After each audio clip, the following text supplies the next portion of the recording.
Hello students. आज की class में हम बैक और अगेन इन दो शब्दों के बारे में पढ़ेंगे। आज की वीडियो में हम जानेंगे कि कब हमें बैक का यूज़ करना चाहिए और कब हमें अगेन का यूज़ करना चाहिए। तो देखिए, बैक और अगेन दोनों का प्रयोग सिमिलर मीनिंग के लिए वर्ब के साथ किया जाता है, लेकिन फिर भी दोनों में अंतर होता है। तो सबसे पहले हम लेते हैं बैक को। सबसे पहले हम देखेंगे बैक का प्रयोग हम कब करते हैं, कैसे करते हैं, और उसके बाद हम देखेंगे अगेन के प्रयोग को। तो देखिए, बैक जो होता है तो ये शब्द एक एडवर्ब पार्टिकल होता है।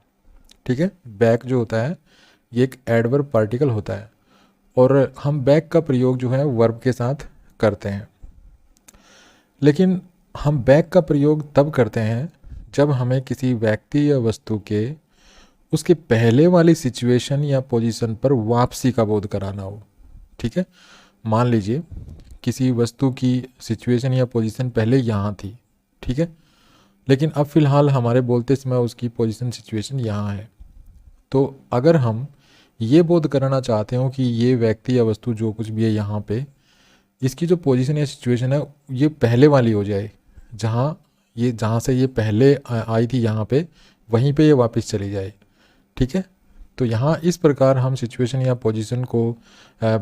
पोजीशन के बारे में बताने के लिए हम यहाँ पर बैक का यूज इस तरह से करते हैं। इसके अलावा हम यह भी कह सकते हैं कि हम बैक का प्रयोग तब करते हैं जब हमें किसी व्यक्ति या वस्तु की उसकी अर्लियर मूवमेंट से अपोजिट मूवमेंट के बारे में बताना चाहते हो। अर्लियर मूवमेंट का मतलब जो हाल ही में जो मूवमेंट हुई है वो, अर्थात मान लीजिए कोई वस्तु है यहाँ पे, इसने मूव किया इस तरफ, ठीक है, और ये यहाँ पे पहुँच गई। अब हमें ये इसकी अर्लियर मूवमेंट कहलाएगी। अब ये वस्तु यहाँ पे है, ठीक है, लेकिन अब हम क्या चाहते हैं कि वस्तु वापस अपोजिट डायरेक्शन में मूव करे। मतलब ये इसकी मूवमेंट अभी तो यहाँ थी ऐसे, ठीक है, लेकिन अब हम चाहते हैं कि इसकी मूवमेंट फिर से ऐसे हो जाए। ठीक है, तो हम ऐसी जो है अपोजिट मूवमेंट के बारे में अगर बताना चाहते हैं किसी व्यक्ति या वस्तु के बारे में, तो भी हम बैक का यूज करते हैं। इस चीज़ को आइए कुछ एग्जाम्पल्स के द्वारा समझते हैं। एग्जाम्पल्स के द्वारा हम अच्छी तरह से समझ पाएंगे कि हम बैक का यूज़ इस प्रकार से कैसे करते हैं। तो देखिए, फर्स्ट एग्जाम्पल है take back your calculator, I don't need it any more. तो यहाँ पर सबसे पहले तो हमें ये देखना है कि जो बैक वर्ड है इसका प्रयोग यहाँ पे देखिए वर्ब के साथ हो रहा है। टेक जो है ये वर्ब है और वर्ब के साथ हम यहाँ पे बैक का यूज़ कर रहे हैं। दूसरा, यहाँ पर अब इसका प्रयोग कैसे किया गया, देखिए हम कह रहे हैं टेक बैक योर कैलकुलेटर। अब मान लीजिए स्पीकर है यहाँ पे, ठीक है, यहाँ पे स्पीकर है। अब स्पीकर यहाँ पे कह रहा है टेक बैक योर कैलकुलेटर, मतलब यहाँ पे कोई लिसनर भी होगा। अब लिसनर से कह रहा है टेक बैक योर कैलकुलेटर, अर्थात अपने कैलकुलेटर को वापस ले लो। अर्थात इस कैलकुलेटर की जो पोजीशन है वो पोजीशन पहले कहाँ होगी, पहले लिसनर के पास होगा। जिससे ये स्पीकर बोल रहा है पहले ये कैलकुलेटर उसके पास होगा। इसका मतलब है यहाँ पे स्पीकर हम मान लेते हैं कि ये जो ये ए पर्सन है और ये बी पर्सन है, ठीक है। अभी जो कैलकुलेटर है वो बी के पास है, ठीक है, तो बी क्या हुआ, स्पीकर हुआ। तो बी कह रहा है ए से कि टेक बैक योर कैलकुलेटर, अर्थात ये कैलकुलेटर अब उसकी पहली सिचुएशन में चला जाए, मतलब पहली पोजीशन में चला जाएगा। जो जिसके पास ये पहले था वहीं पे चला जाएगा। अर्थात ये कैलकुलेटर अब वापस ए के पास जाने के लिए यहाँ पे कह रहा है, या हम कह सकते हैं कि ए के पास वापस जाने का यहाँ पे बोध हो रहा है। तो यहाँ पर बैक का प्रयोग इस तरह से किया गया है। नेक्स्ट एग्जाम्पल है I am taking this book back to the shop. मैं इस पुस्तक को वापस शॉप पर ले जा रहा हूँ। अर्थात यहाँ पे मान लीजिए स्पीकर है और ये यहाँ पे स्पीकर है, इसके पास एक बुक है और वो कह रहा है I am taking this book back to the shop. तो यहाँ पर देखिए, यहाँ पर टेक वर्ब है और इसके साथ ये बैक वर्ड का यूज हुआ है। तो यहाँ पर ये क्या कहना चाह रहा है कि स्पीकर यहाँ पे है, इसके पास एक बुक है और वो कह रहा है I am taking this book back to the shop. इसका मतलब पहले इस पुस्तक की पोजीशन कहाँ पे थी, यहाँ पे शॉप पे, ठीक है, ये शॉप है। तो यहाँ पर इसकी पोजीशन रही होगी बुक की, ठीक है। स्पीकर इसको लाया होगा यहाँ पर, अब इसको वापस रिटर्न, ठीक है ना, रिटर्न पहले वाली सिचुएशन पे इसको रिटर्न करना चाहता है। तो यहाँ पर इस बैक वर्ड का यूज़ किया गया है इसकी पहले वाली सिचुएशन का बोध कराने के लिए। नेक्स्ट एग्जाम्पल है I didn't like the pen you should me, I want to sell it back to you. मुझे वो पेन पसंद नहीं है जो तुमने मुझे बेचा था, मैं इसको तुम्हें वापस बेचना चाहता हूँ। मतलब एक पेन है, उसकी दो सिचुएशंस रही होंगी। अब प्रेजेंट में जो सिचुएशन है उसकी, इसकी जो पोजीशन है वो स्पीकर के पास है, ठीक है। यहाँ पे स्पीकर बोल रहा है I didn't like the pen you should me, मतलब ये पेन लिसनर के पास से आया होगा। तो ये यहाँ पे लिसनर है, तो लिसनर के पास से ये पेन आया होगा, स्पीकर ने इसको खरीदा होगा, ठीक है। अब वो स्पीकर कह रहा है I want to sell it back to you, ठीक है, sell it back to you. तो यहाँ पे देखिए सेल वर्ब है, उसके साथ बैक वर्ड का यूज हुआ है। अब स्पीकर कह रहा है I want to sell it back to you, अर्थात इसकी पोजीशन जो है, इसकी जो सिचुएशन है पेन की, वापस उसकी पहले वाली जो है, पहली वाली सिचुएशन में ये पेन मतलब यहाँ पे जाने का बोध हो रहा है, तो यहाँ पे बैक वर्ड का यूज हुआ है। नेक्स्ट है put the book back on the table, पुस्तक को वापस मेज पर रख दो। तो यहाँ पे पुट वर्ब है, इसके साथ बैक वर्ड का यूज हुआ है, ठीक है। अब यहाँ पे बैक का यूज क्यों हुआ है, तो ये स्पीकर यहाँ पे कह रहा है put the book back on the table, मतलब इस जो ये बुक है इसकी पहली सिचुएशन कहाँ रही होगी, टेबल पे, और जो स्पीकर है अभी उसने उस पुस्तक को उठाया होगा। तो अभी फ़िलहाल ये सेंटेंस बोलते समय जो बुक है वो किसके पास है, स्पीकर के पास, ठीक है। अब स्पीकर कह रहे हैं कि put the book back on the table, ठीक है। या मान लीजिए स्पीकर के फ्रेंड के पास होगी या किसी के पास भी होगी, लेकिन ये फिलहाल टेबल पे नहीं है, ठीक है। तो स्पीकर कह रहा है put the book back on the table, मतलब इस पुस्तक की पहली सिचुएशन क्या थी, टेबल पे। तो किसी के पास भी बुक हो, ये वापस कहाँ पे जाएगी, रिटर्न होके टेबल पे।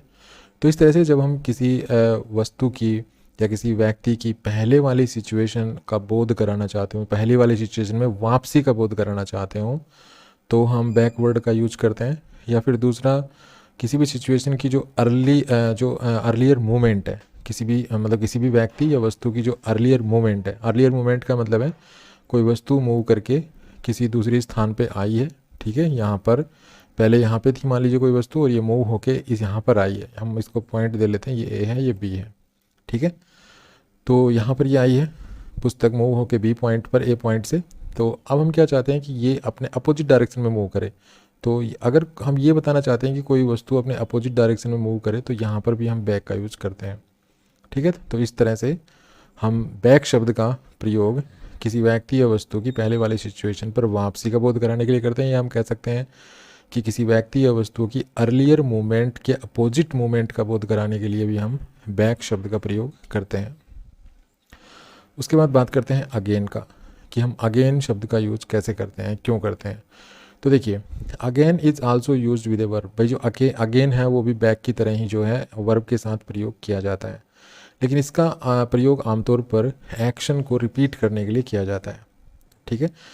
बैक का प्रयोग कब किया जाता था, बैक का प्रयोग किसी वस्तु की पोजीशन या सिचुएशन को मतलब उसकी जो पहले वाली जो पोजीशन या सिचुएशन थी किसी भी व्यक्ति या वस्तु की, उस पहले वाली सिचुएशन या पोजीशन पर वापसी का बोध कराने के लिए किया जाता था। मतलब कोई वस्तु थी, वो मूव होके और किसी दूसरे पॉइंट पे आई, अब उसको वापस उसी पॉइंट पर भेजना है, तो इस मीनिंग को कन्वे करने के लिए हम बैक का प्रयोग करते हैं।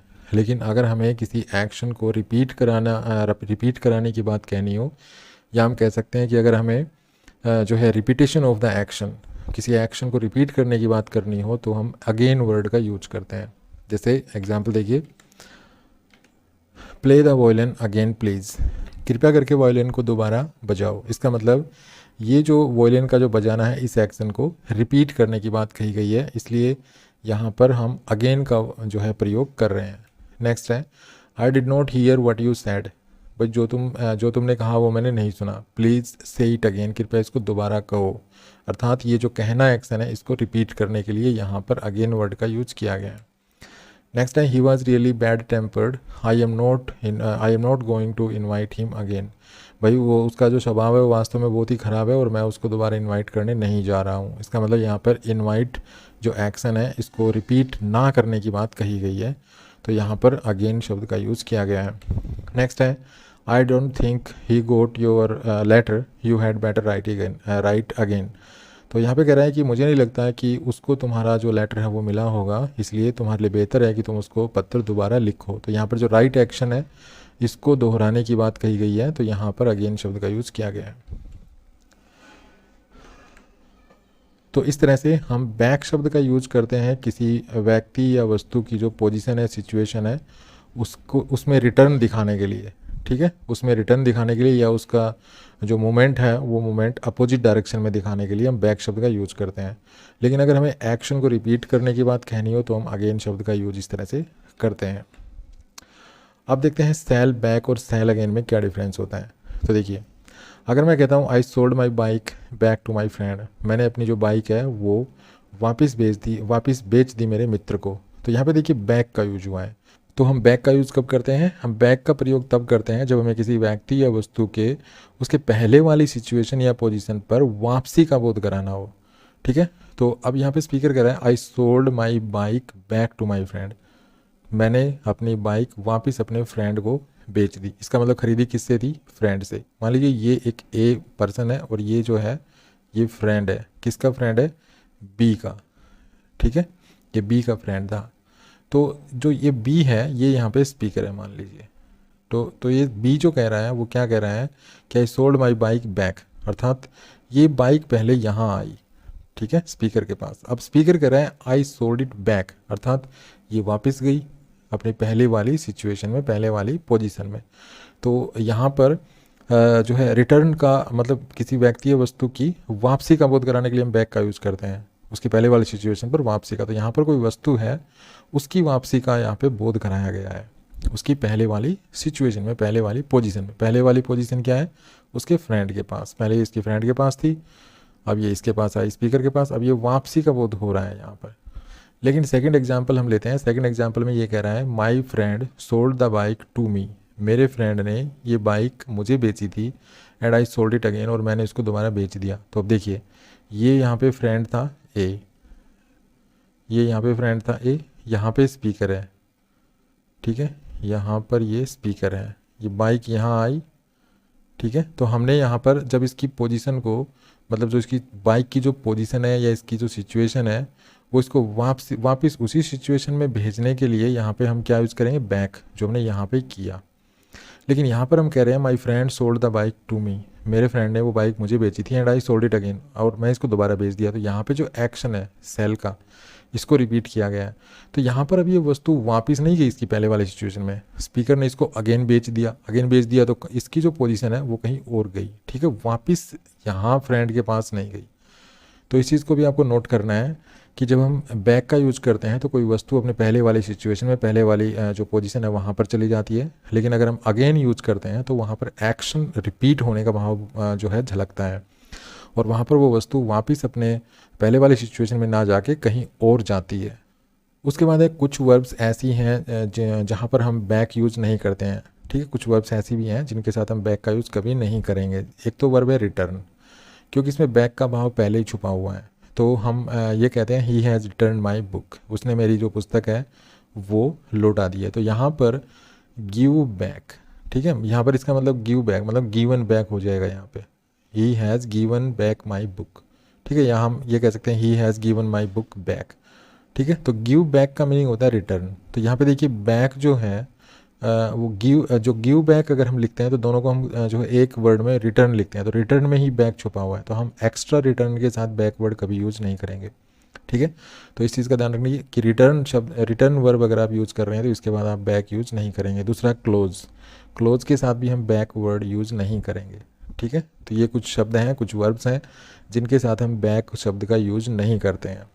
हालांकि हम इन शब्दों को जो है एम्फेसाइज कर सकते हैं अगेन के द्वारा। तो हम इस सेंटेंस को ऐसे लिख सकते हैं he has returned my book again. ठीक है, या ही क्लोज द डोर अगेन। तो यहाँ पर हम अगेन शब्द के द्वारा इस जो ये वर्ब्स हैं रिटर्न और क्लोज, इनको एम्फेसाइज तो कर सकते हैं, लेकिन इनके साथ हम बैक शब्द का यूज़ नहीं कर पाएंगे।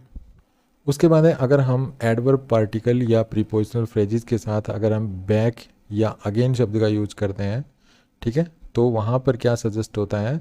Return to an earlier situation, अर्थात किसी व्यक्ति या वस्तु की उसके पहले वाली सिचुएशन में या पोजीशन में वापसी का बोध होता है जब हम बैक या और अगेन इन दोनों का प्रयोग एडवर्ब पार्टिकल या प्रीपोजिशनल फ्रेजेस में करते हैं। तो कैसे करते हैं देखिए, आई स्टूड अप, मैं खड़ा हो गया, and then I sat down.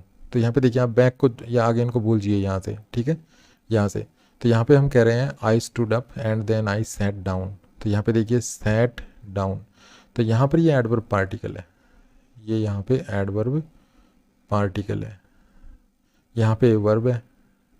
ठीक है, तो जब हम कोई वर्ब या एडवर्ब पार्टिकल इस तरह से यूज करते हैं तो हम बैक और अगेन शब्द यूज कर सकते हैं। कहाँ पर करेंगे? वर्ब के बाद तो बैक यूज करेंगे और एडवर्ब पार्टिकल है उसके साथ अगेन यूज कर देंगे। ठीक है, तो इस तरह से हम ये सेंटेंस बना सकते हैं, I stood up and then I sat back down again. Next देखिए, he tasted the apple and spat it out. तो यहाँ पे देखिए एक पल के लिए आप बैक और अगेन को भूल जाइए। यहाँ पे देखिए स्पैट वर्ब हो गई, ये इसका ऑब्जेक्ट हो गया, और यहाँ पर देखिए आउट वर्ड यूज किया गया। तो आउट यहाँ पे एडवर्ब पार्टिकल है, तो यहाँ पर ये एडवर्ब पार्टिकल है। तो हम जैसे हमने यहाँ पे यूज़ किया था वर्ब के बाद बैक, तो यहाँ पे हम पहले तो स्पैट जो वर्ब है इसके साथ बैक यूज़ करेंगे और उसके बाद एडवर्ब पार्टिकल के साथ हम अगेन शब्द का यूज कर सकते हैं। नेक्स्ट देखिए, गो टू स्लीप। तो यहाँ पे देखिए गो वर्ब है और टू स्लीप यहाँ पे प्रीपोजिशनल फ्रेज है। तो हम यहाँ पर भी जब भी हम कोई वर्ब और उसके बाद कोई प्रीपोजिशनल फ्रेज, ठीक है, प्रीपोजिशनल फ्रेज ये यूज करते हैं, तो हम यहाँ पे बैक वर्ब के बाद और जो प्रीपोजिशनल फ्रेज है उसके बाद अगेन इस तरह से यूज कर सकते हैं, जैसे go back to sleep again. Next देखिए, I will be in the office on Monday. तो यहाँ पे देखिए ये वर्ब है बी और ये यहाँ पे प्रीपोजिशनल फ्रेज है, ये यहाँ पे प्रीपोजिशनल फ्रेज है। तो यहाँ पे देखिए बी के बाद जो वर्ब है इसके बाद हम बैक यूज कर सकते हैं। ठीक है, ये ऑप्शनल होता है, आप कर सकते हैं ऐसा, लेकिन हम यहाँ पे इनको ड्रॉप भी कर सकते हैं। मैं आपको समझाने के लिए बता रहा हूँ कि इनको हम कैसे यूज करते हैं। तो यहाँ प्रीपोजिशनल फ्रेज है, इसके बाद आप अगेन यूज कर सकते हो। तो आप इसको ऐसे भी लिख सकते हैं, आई will be back in the office again on Monday. तो इस प्रकार से आप एडवर्ब पार्टिकल्स जहाँ पर आपको दिखाई देते हैं, तो एडवर्ब पार्टिकल्स जो हैं उनके बाद आप बैक और अगेन यूज़ कर सकते हैं। तो अगर आप एडवर्ब पार्टिकल के साथ बैक और अगेन यूज़ करना चाहते हैं तो ध्यान रखना है कि ये जो एडवर्ब पार्टिकल है उससे पहले आप बैक यूज़ करेंगे, उसके बाद अगेन यूज़ करेंगे। ठीक है, इस प्रकार ये देखिए एडवर्ब पार्टिकल है, इससे पहले बैक, इसके बाद अगेन। यहाँ पर देखिए प्रीपोजिशनल फ्रेज है, तो प्रीपोजिशनल फ्रेज भी अगर आ जाए तो हम प्रीपोजिशनल फ्रेज से पहले बैक और उसके बाद अगेन। यहाँ पे देखिए प्रीपोजिशनल फ्रेज है, उससे पहले बैक और उसके बाद अगेन, इस तरह से भी हम यूज कर सकते हैं। उसके बाद है, अगर हम रिंग वर्ब और कॉल वर्ब इनके बाद अगर बैक का यूज करते हैं तो ये हो जाता है रिंग बैक, या फिर हम कह सकते हैं कॉल बैक।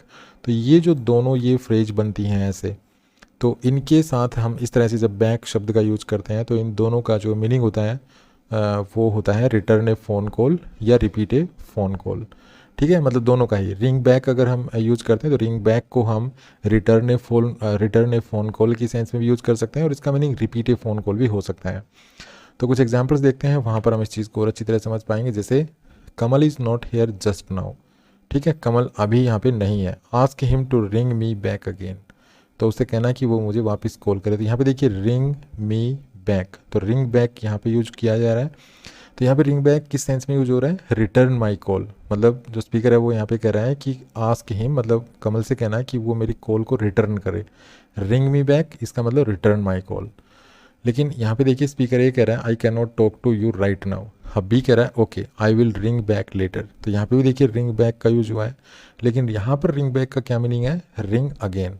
यहाँ पर जो बी है वो कह रहा है okay I will ring again later, मैं आपको दोबारा कॉल कर लूँगा, मतलब मैं ये जो एक्शन है इसको रिपीट करने की बात कह रहा है। ठीक है, लेकिन यहाँ पर जो कॉल है उसको पहले वाली सिचुएशन में मूव, कहाँ से कॉल आई थी वहाँ पर इसको मूव होने की बात हो रही है। ठीक है, तो इस तरह हम जो है रिंग बैक और कॉल बैक में इस तरह से अंतर समझ सकते हैं। उसके बाद बात करते हैं हम जब बैक का यूज़ करते हैं या अगेन का यूज़ करते हैं वर्ब के साथ, तो इसका वर्ड ऑर्डर क्या होता है?